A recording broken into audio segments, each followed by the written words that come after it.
Fin mars 2018, mes services ont constaté des incohérences entre les données du SIDAM et celles du système informatique du guichet unique automobile. En effet, certains véhicules immatriculés n'apparaissaient pas dans le fichier des véhicules dédouanés, c'est-à-dire les véhicules ayant acquitté les droits et taxes au profit du trésor public. Saisi du dossier, j'ai immédiatement instruit la direction des enquêtes douanières à l'effet de mener des investigations sur l'ampleur de ce courant de fraude, identifier le mode opératoire, découvrir et réprimer les auteurs et co-auteurs de cette fraude. Le mode opératoire, le préjudice estimé et les sanctions envisageables, les personnes auditionnées, les actions de poursuite et les mesures préventives.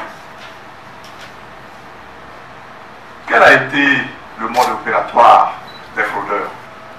Les présumés fraudeurs ont opéré d'une façon parallèle.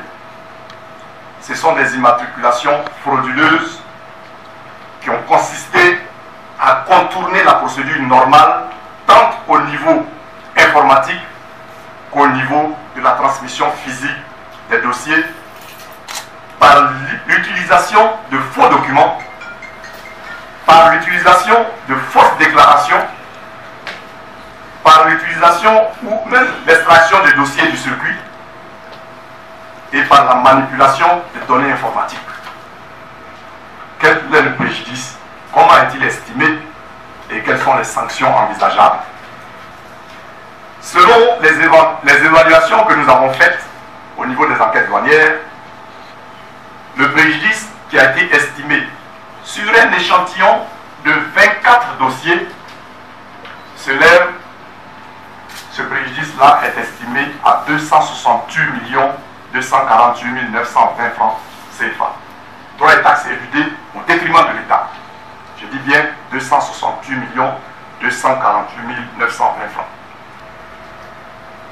Nous avons pu lire dans la presse, ça et là, que certains journalistes ont été en mesure de déterminer le nombre exact. Nous allons vous dire que nous sommes en train de travailler sur le dossier. Nous savons que nous sommes à plus d'un millier, mais nous ne pouvons pas vous dire actuellement à combien nous sommes. Mais nous sommes certains d'avoir dépassé le millier. Il faut préciser que le courant de fraude porte également sur des véhicules usagés. Les investigations continuent afin d'établir l'ampleur de la fraude. Quiconque se permet des libertés avec le code des douanes doit s'attendre à des sanctions. Des auditions ont été menées. Commencé le 18 avril 2018, les auditions se sont achevées le vendredi 27 avril 2018 et des procès-verbaux de constat et d'audition ont été rédigés à l'encontre de personnes bien identifiées et de structures bien identifiées.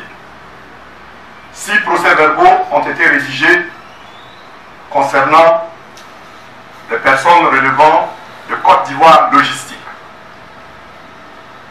4 procès-verbaux d'audition concernent des personnes de la direction du guichet unique automobile. 2 procès-verbaux ont été rédigés et concernent des agents de douane. Un procès-verbal d'audition a été rédigé et concerne un agent de la société Kipus. Au cours de ces auditions et pour nécessité d'enquête, les personnes suivantes ont été mises en garde à vue. Mise en garde à vue. M. Fofana Mamadou, directeur du guichet unique automobile. Mise en garde à vue. M. Taki, agent de service BIVA de la direction du guichet unique automobile.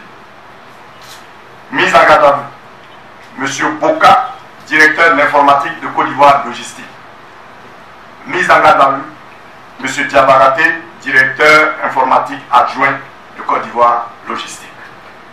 Conformément aux dispositions pertinentes du Code des douanes, j'ai donc décidé de porter plainte contre les personnes impliquées. La plainte a été déposée auprès du procureur de la République depuis le vendredi 27 avril 2018. Les procès-verbaux ont été mis à disposition du procureur de la République à l'appui de la plainte. Faisant suite à la plainte, Monsieur le procureur de la République a placé sous mandat de dépôt M. Boka, le directeur informatique de Côte d'Ivoire Logistique, M. Taki, agent du service BIVA de la direction du guichet unique automobile, M. Fofana Mamadou, directeur du guichet unique automobile. Afin de mettre le service en capacité de réaliser la réparation du préjudice financier causé au trésor public, les services des enquêtes douanières ont rédigé le procès verbal de saisie conformément aux dispositions du Code des douanes. Les actions de recouvrement des droits et taxes éludés devraient être mises en œuvre dans les meilleurs délais. Ceci dit, nous mettrons tout en œuvre pour que l'État récupère ce qui a été trahi, ce qui a été compromis, ce qui a été éludé. Au terme des investigations, le service est parvenu à la conclusion que les procédures régissant les formalités de dédouanement au guichet unique automobile comportent des faiblesses qui ont été exploitées par les fraudeurs. C'est pourquoi des travaux sont actuellement en cours au niveau de la douane afin de réussir dans un bref délai la dématérialisation de la procédure. Les actions de la douane seront mises en lien avec celles du ministère du Transport, qui a également engagé un projet de dématérialisation avec l'ANSUT. Ces mesures devraient aboutir à la sécurisation des procédures de dédouanement et d'immatriculation de tous les types de véhicules par la dématérialisation et la création des liens informatiques obligatoires entre les différentes étapes de la chaîne sur la plateforme du guichet unique automobile.